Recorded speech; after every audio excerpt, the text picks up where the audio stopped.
नमस्ते दोस्तों, आपका स्वागत है हमारे YouTube चैनल पर। आज हम आपको एक दिलचस्प कहानी सुनाएंगे, खोए हुए शहर का गुप्त उद्यान। एक बार की बात है, मैक्स नाम का एक युवा साहसी व्यक्ति था। उसे जंगल की खोज करने और छिपे हुए खजानों की खोज करने के अलावा और कुछ भी पसंद नहीं था। एक दिन जंगल में भ्रमण के दौरान मैक्स की नजर एक प्राचीन शहर पर पड़ी, जिसे बाकी दुनिया लंबे समय से भूल चुकी थी। जैसे ही उसने शहर का पता लगाया, उसकी नजर एक छिपे हुए दरवाजे पर पड़ी जो एक गुप्त बगीचे की ओर जाता था। वह बगीचा किसी भी चीज से अलग था जिसे उसने पहले कभी नहीं देखा था, जिसमें जीवंत फूल और ऊंचे पेड़ थे जो आसमान तक फैले हुए लग रहे थे। लेकिन जैसे जैसे वह बगीचे में गहराई तक घूमता गया, उसे एहसास हुआ कि कुछ गड़बड़ है। पौधे सूख रहे थे और मर रहे थे और हवा उदासी की भावना से बोझिल थी। तभी उसे एक धीमी सी फुसफुसाहट सुनाई दी। वहां कौन जाएगा? ये कहा। मैक्स ने मुड़कर देखा तो एक छोटा झुर्रीदार बूढ़ा आदमी एक बेंच पर बैठा था। मुझे खेद है, मेरा इरादा घुसपैठ करने का नहीं था, मैक्स ने कहा। मेरा नाम मैक्स है और मैं अभी खोज कर रहा हूं। बूढ़े ने उदास भाव से उसकी ओर देखा। उन्होंने कहा, मैं इस बगीचे का रक्षक हूं, लेकिन यह मर रहा है और मुझे डर है कि जल्द ही यह हमेशा के लिए खो जाएगा।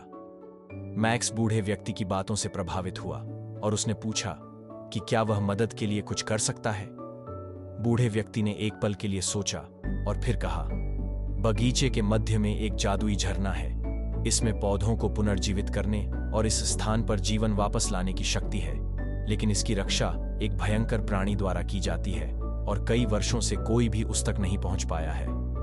मैक्स जानता था कि उसे प्रयास करना होगा। वह वसंत की तलाश में बगीचे में निकल गया। यात्रा जोखिम भरी थी, क्योंकि उसे जहरीले पौधों से बचना था और घातक जाल से बचना था।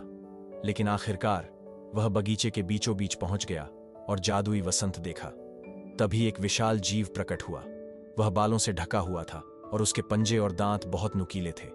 मैक्स जानता था कि उसे जल्दी करनी है, इसलिए उसने अपने बैग में हाथ डाला और एक चमकदार वस्तु निकाली जो उसे अपनी यात्रा के दौरान पहले मिली थी। यह एक छोटा दर्पण था। उसने दर्पण उठाया और प्राणी उसके प्रतिबिंब से मंत्रमुग्ध हो गया। मैक्स ने अवसर का लाभ उठाया और तेजी से झरने तक पहुंच गया। उसने जादुई पानी से एक कुप्पी भरी और बूढ़े आदमी के पास वापस चला गया। जब वह बेंच पर पहुंचा तो उसने बूढ़े व्यक्ति को कुप्पी थमा दी। बूढ़े व्यक्ति ने मर रहे पौधों पर पानी डाला और तुरंत वे पुनर्जीवित होने लगे। बगीचा एक बार फिर जीवंत रंगों और मीठी खुशबू से भर गया। बूढ़े व्यक्ति ने मैक्स की ओर देखा और मुस्कुराया। तुमने मेरे बगीचे को बचाया है, युवा साहसी, और इसके लिए मैं हमेशा आभारी हूं। मैक्स ने मुस्कुराते हुए कहा, यह मेरी खुशी थी। मुझे खुशी है कि मैं मदद कर सका। उस दिन के बाद से मैक्स हर साल बगीचे में जाता था और वह और बूढ़ा व्यक्ति बहुत अच्छे दोस्त बन गए। खोए हुए शहर का बगीचा अब कोई रहस्य नहीं रहा और इसकी सुंदरता पूरी दुनिया में जानी जाती है। धन्यवाद दोस्तों, आपने हमारे YouTube चैनल पर आकर इस कहानी का आनंद लिया। हम आशा करते हैं कि आपको ये कहानी पसंद आई होगी। हमारे चैनल पर और भी कहानियों का आनंद लेने के लिए सब्सक्राइब करना ना भूलें। फिर मिलते हैं अगली कहानी में।